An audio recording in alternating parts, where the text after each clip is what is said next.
Now we start in the Middle East, where in his weekly general audience, Pope Leo has expressed solidarity with the population of Gaza, saying that civilians have once again been forced from their land and were living in unacceptable conditions. Let's take a listen in. Esprimo la mia profonda vicinanza al popolo palestinese a Gaza, che continua a vivere nella paura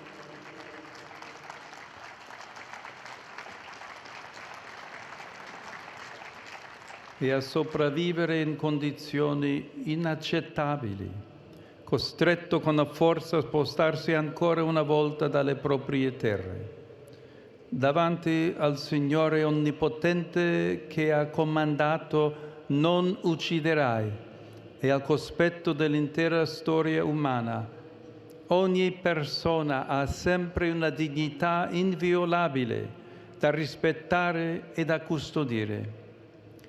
Rinnovo l'appello al cessate il fuoco, al rilascio degli ostaggi, alla soluzione diplomatica negoziata, al rispetto integrale del diritto umanitario internazionale. Invito tutti ad unirsi alla mia accorata preghiera affinché sorga presto un'alba di pace e di giustizia. This comes after overnight Israeli strikes reportedly killed at least 16 people, including women and children, across various parts of the Gaza Strip, including Gaza City and refugee camps. The Israeli military has confirmed that over 350,000 Palestinians have fled Gaza City, seeking refuge in the south as violence escalates. This comes after the United Nations estimated that Gaza City and its surrounding areas were home to around 1 million people at the end of August. We're now joined. هنا بدنا ننزح من التشريعي زي ما امرونا اليهود على المواسي خان يونس على الدير، لانه اليوم اول يوم بدا الجيش الاحتلال عمليته البريه، وانا خايف والله على اولادي. انا عائلتي مش قليل، معي 6 انفار وانا مرتي ولد 6 انفار، ومعنا شويه عشاء نشرد فيهم، نشرد يعني بطولنا بس بطش. عشان هيك والله اليوم هي فكفكت، هذا فكفتش البنك حرق خيمتي واخذت ما ظل من عفشي. هيني طالع زي الناس، هي سبب. والله هي شغله بشغله خوف، انا خايف على صغاري بس. انا ولا بخاف من الجيش ولا بخاف من حدا. الموت موت واحد، لكن الصغار صرعوني وبيصرخوا. والله. احنا تعودنا على صوت القصف، على صوت الطخ، صوت الرصاص، تعودنا. ليش صار عادي وقل من عادي، بس الصغار صرعوني. مش هين علي اشوفهم. We're now joined by Yossi Kapawasa, who is an Israeli intelligence and security expert, and he joins us live from Tel Aviv. Yossi, always a pleasure to talk to you on these issues. Yossi, of course, Israel has now started its ground offensive with now 350,000 Palestinians now leaving Gaza City, a total population of around 1 million people.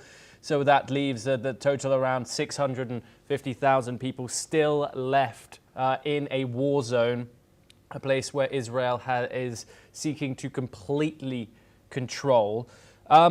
I want you to talk to me about why Israel is only leaving 48 hours for this exit route to be open for. They have announced 48 hours for civilians to evacuate. And what will happen to those civilians if they choose to stay put in their homes?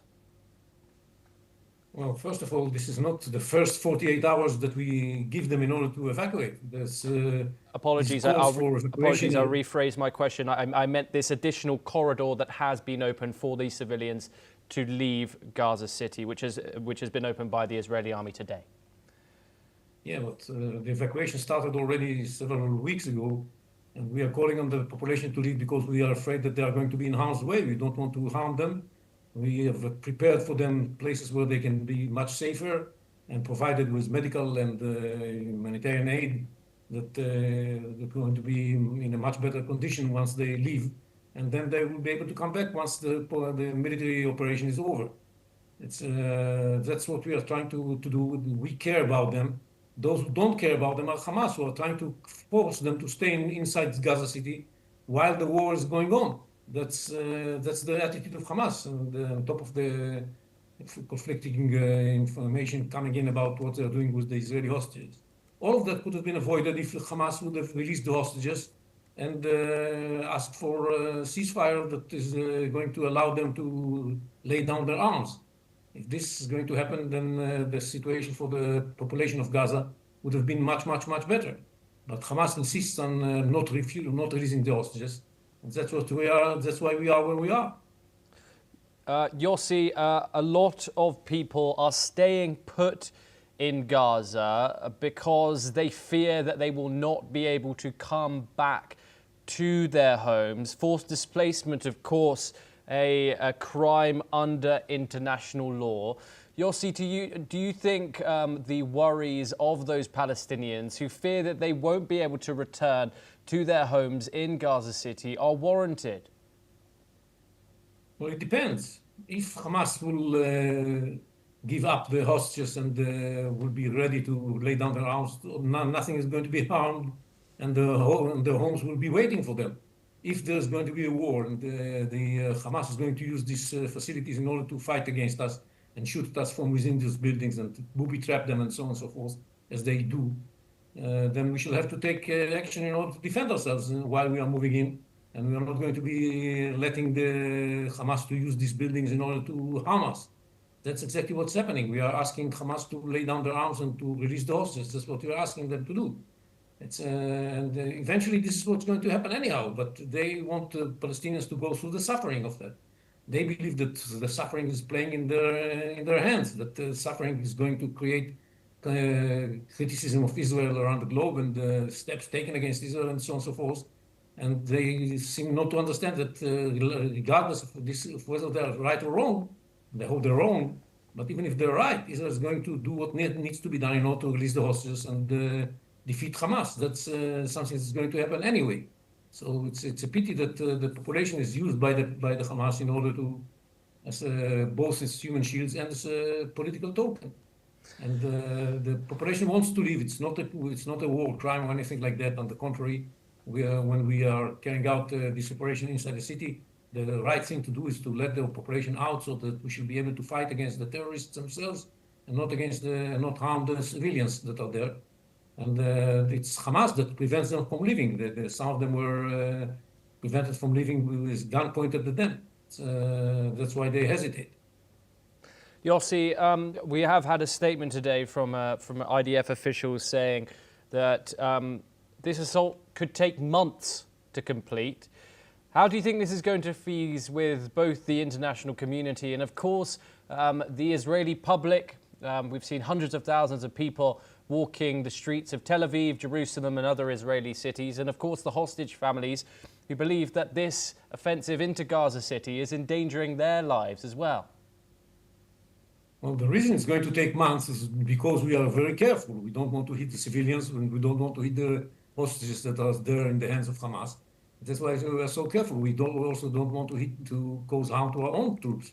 That's why we are moving very slowly and gradually. And at any given point, if Hamas decides to release the hostages and lay down their arms, at any given point it can come to an end tomorrow morning. This afternoon it can come to an end if Hamas does what it is expected to do. But unfortunately, Hamas insists on fighting back and putting everybody in harm's way. And that's why it might take months, because we are very careful and we have to make sure that we don't take too many risks and risk the hostages in the first place. Now, regarding the demonstrations inside Israel, well, Israel is a democracy, and anything we are divided. And there's freedom of demonstration and freedom of speech, and everybody can express their opinion. Everybody can understand the families of the hostages. We are all feeling with them. We are all worried that something is going to happen to the hostages. The chief of staff has promised to fight very carefully and make the utmost effort in order to avoid hitting the civilians and hitting the hostages as well. That's the way we fight. And, but they are, of course, concerned, and we can understand that.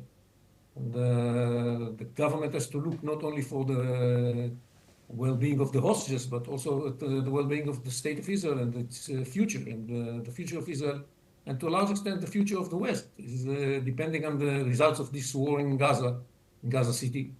Israeli victory is a victory for all free world in its confrontation with the forces of barbarism, and I hope we should prevail.